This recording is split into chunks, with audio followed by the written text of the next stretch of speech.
today. broke the bread, gave it to his disciples, saying, "Take this, all of you, and eat of it. This is my body, which Today will be is given the up for Holy you." Mass.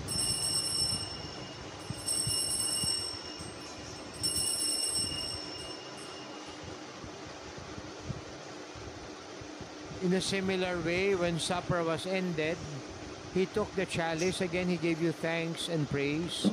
He gave the chalice to his disciples, saying, "Take this, all of you, and drink from it. This is the chalice of my blood, the blood of the new and everlasting covenant. It will be shed for you and for all, for the forgiveness of sins.